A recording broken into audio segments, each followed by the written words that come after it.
வாழ்க வளமுடன். இன்னைக்கு இன்ஜினியர் இன்வெஸ்டர் தமிழ் சேனல்ல stock review Indian Railways Finance Corporation Limited, அதாவது ஐஆர்எஃப்சி. ஐஆர்எஃப்சின்றது என்ன பண்றாங்கன்னாக்கா, அவங்க இந்தியன் ரயில்வேக்கே ஃபைனான்சியல் சர்வீசஸ் கொடுக்குறாங்க. அதனால இது ஒரு மாதிரி finance based company. Finance based கம்பெனிஸ்ல மேக்ஸிமம் இந்த ஃப்ளோட் மோட் இதெல்லாமே ப்ராப்பரா இருக்கும். ஏன்னா இது வந்து பீரியடிக்கா ஆடிட் பண்ணப்படும். ரெகுலரான ஆடிட்ஸ் பண்ணிட்டு இருப்பாங்க சிஏஸ். அது இல்லாம இவங்கள்ல என்ன ப்ராப்ளம்னாக்கா ஒண்ணே ஒண்ணு, இவங்க கவர்மெண்ட் செக்டர் கம்பெனி. இவங்க குடுத்துருக்கிறது ஃபினான்ஸ் வந்து இந்தியன் ரயில்வேக்கு. ஸோ அப்படி இருக்கும்போது அது ரிட்டர்ன் கலெக்ட் பண்றது கொஞ்சம் சேலஞ்சான விஷயம் தான். அவங்களோட டெப்டார் டேஸ் பார்த்தீங்கன்னாலும் மோர் தென் 3000 டேஸ் இருக்கு.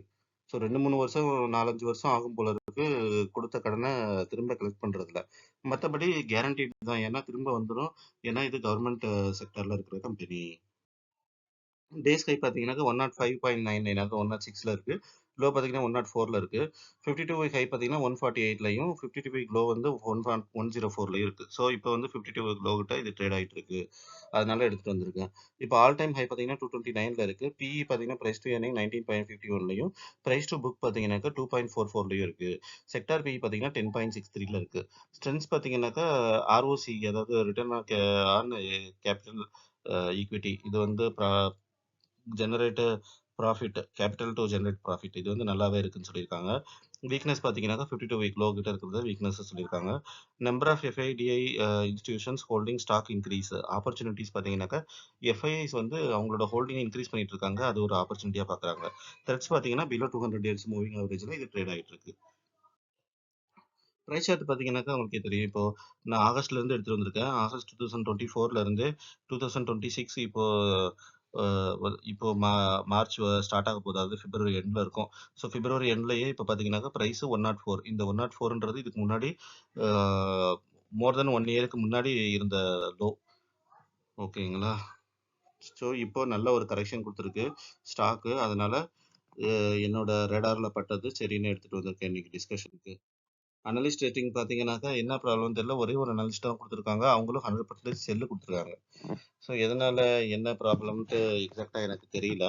இது கவர்மெண்ட் கம்பெனி. சில அனலிஸ்ட் வந்து கவர்மெண்ட் கம்பெனியை மேக்ஸிமம் பண்ண மாட்டாங்க. அது தலைவலி, ஏதாச்சும் இஷ்யூஸ் ஆயிடும் அப்படின்னு சொல்லி ரிவ்யூ பண்றது கிடையாது. அதனால கூட இருக்கலாம். யாரோ ஒரு ஆள் மட்டும் போட்டிருக்காங்க. அவங்க செல் பட்டன் ப்ரெஸ் பண்ணியிருக்காங்க. இப்போ பிரைஸ் பர்ஃபார்மன்ஸ் பார்த்தீங்கன்னாக்கா பாஸ்ட் 1 இயராகவே இது மைனஸ்ல தான் இருக்கு. ரைட் சைடில் பார்த்தீங்கன்னாலே தெரியுது. அப்புறம் 3 இயர்ஸ்க்கு முன்னாடி போட்டவங்களுக்கு நல்லா டபுள் ஆயிருக்கு. மோர் தென் டபுள் ஆயிருக்கு. நான் இந்த ஸ்டாக்கு எனக்கு ஞாபகம் இருக்கு. நான் ஒரு நம்பர் வச்சிருக்கேன்னு நினைக்கிறேன். 30 ரூபாய் 40 ரூபாயில வாங்கினது. இப்போ 100 ரூபாயில ட்ரேட் ஆயிட்டு இருக்கு. என்ன ஒண்ணுனாக்கா நம்ம ப்ராப்ளமும் நம்ம எல்லாத்துலயுமே 1, 2ன்னு வாங்குறதால நல்ல ப்ராஃபிட் வந்தாலும் என்ஜாய் பண்ண முடியல. ரொம்ப லாஸ் ஆனாலும் கவலைப்பட தேவையில்லை. ஏன்னாக்கா ஒரு நம்பர் தானே அப்படின்ற திங்கிங் தான் நம்மளுது. டெக்னிக்கல்ஸ் பார்த்தீங்கன்னாக்கா பிவர் பாயிண்ட் 110ல இருக்கு. ரெசிஸ்டன்ஸ் வந்து பார்த்தீங்கன்னா 110.98ல இருந்து R3 வந்து 113ல இருக்கு. சப்போர்ட் பார்த்தீங்கன்னா 108.47ல இருந்து S3 105.96 இருக்கு. சிம்பிள் மூவிங் ஆவரேஜ் பார்த்தீங்கன்னா 20 டேஸ் 113லையும் 200 டேஸ் 125லையும் இருக்கு. பப்ளிக் ஒப்பீனியன் மிக்சடா இருக்கு. 62% பையும் 38% செல்லும் கொடுத்துருக்காங்க. ஸோ இது ஒரு மாதிரி மிக்சடா தான் இருக்கும். நம்ம வந்து இது ரூ. 100 பெரிய விஷயமா கன்சிடர் பண்றது இல்ல. அதனால 1, 2ன்னு வாங்கி போட்டுக்க வேண்டியதுதான். வாங்கி போட்டுக்கிட்டு நல்ல ப்ராஃபிட் வரும்போது அழகா வித்துக்கலாம். இல்லைனாக்கா கவர்மெண்ட் கம்பெனி அப்படின்ற பேர்ல நம்ம வாங்கி வச்சுக்கலாம். எப்படியும் இது இன்க்ரீஸ் ஆகும். அதுல சந்தேகமே இல்ல. எவ்வளோ டைம் எடுத்துக்குன்றது நம்மளால கெஸ் பண்ணவே முடியாது. ஃபினான்சியல்ஸ் ரெவென்யூ பார்த்தீங்கன்னாக்கா 21 to 24 வந்து நல்ல கிராஜுவலா இன்க்ரீஸ்மென்ட் குடுத்துருக்காங்க. 25ல வந்து கொஞ்சம் கம்மியா இருக்கு. பட் இருந்தாலும் ப்ரீவியஸ் ரெவென்யூக்கு குறையல. 24 ரெவென்யூக்கு குறையல. அத விட அதிகமா தான் இருக்கு. பட் மார்ஜினலா தான் இன்க்ரீஸ் ஆயிருக்கு. நெக்ஸ்ட் ஷேர் ஹோல்டிங் பேட்டர்ன் பார்த்தீங்கன்னாக்கா, ப்ரொமோட்டர்ட்ட 83% இருக்கு. 86% இருக்கு ப்ரொமோட்டர்ட்ட. அப்புறம் எஃப்ஐஐட்ட வந்து 0.98% தான். எஃப்ஐஐட்ட கம்மியா தான் இருக்கு. டிஐட்ட 1.55% தான் இருக்கு. எஃப்ஐடி எல்லாம் கவர்மெண்ட் கம்பெனி பக்கம் கொஞ்சம் அவ்வளவா இது பண்றதில்ல, வர்றதில்ல. Next IRFSB FC peer comparison பார்த்தீங்கன்னாக்கா, Bajaj finance, Shriram finance, Chola investment, Tata capital, Muthoot finance, இது எல்லாத்தையும் கம்பேர் பண்ணும்போது இது கொஞ்சம் ஓரளவுக்கு ஆஹ், கம்மியான ப்ரைஸில் இருக்குது. 104. மற்றது எல்லாமே பார்த்தீங்கன்னாக்கா ₹1000 ப்ளஸில் இருக்குது. ஒன்று மட்டும் ₹300 இருக்குது. இது டாடா கேபிட்டல்.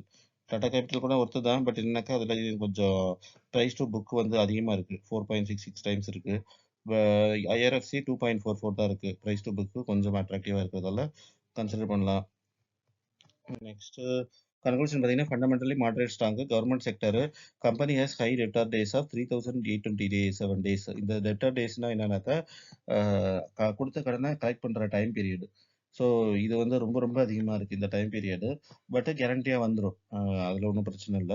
அது பார்த்து இவங்க கரெக்ட்டா மேனேஜ் பண்ணிக்கிட்டு போணும். அவ்வளோதான். Stock trading at fair valuation 19 BE.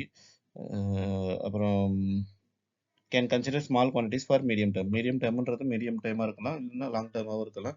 இது கவர்மெண்ட் கம்பெனின்றதால நம்ம அத பத்தி வொரி பண்ணிக்க தேவையில்ல. போட்டுட்டு அப்படியே விட்டுறலாம். என்னன்னாக்கா இந்த ஸ்டாக் எல்லாம் எதனால சர்ஃபேஸ் ஆகுறது இல்லைனாக்கா, ரூ. 30 ரூ. 40ல பார்த்த ஸ்டாக்கு இப்ப ரூ. 100 இருக்கு. இதுக்கு முன்னாடி ரூ. 150 அந்த ரேஞ்சிலலாம் போயிருக்கு. அதனால பீப்பிளுக்கு அந்த அளவுக்கு இன்ட்ரெஸ்ட் இருக்காது. எனக்கு கூட அந்த அளவுக்கு இன்ட்ரெஸ்ட்டா இருக்கல. இதே ஸ்டாக்க நம்ம ரூ. 30 வாங்கியிருக்கோமே, ரூ. 40 வாங்கியிருக்கோமே, இப்ப எதுக்கு ரூ. 100 ரூ. 150 வாங்கணும் அப்படின்ட்டு திங்கிங் வந்துரும். பட் அந்த மாரி திங்கிங்கு நம்மளுக்கு வராம இருக்கிறதுக்கு நம்ம குவான்டிட்டிஸ் கம்மியா வாங்குறோம். ஒரு நம்பர் வாங்குவோம். அதுக்கப்புறமா இன்னும் நல்ல பிபி ரேஷியோ, பிஇ ரேஷியோ இருக்கு.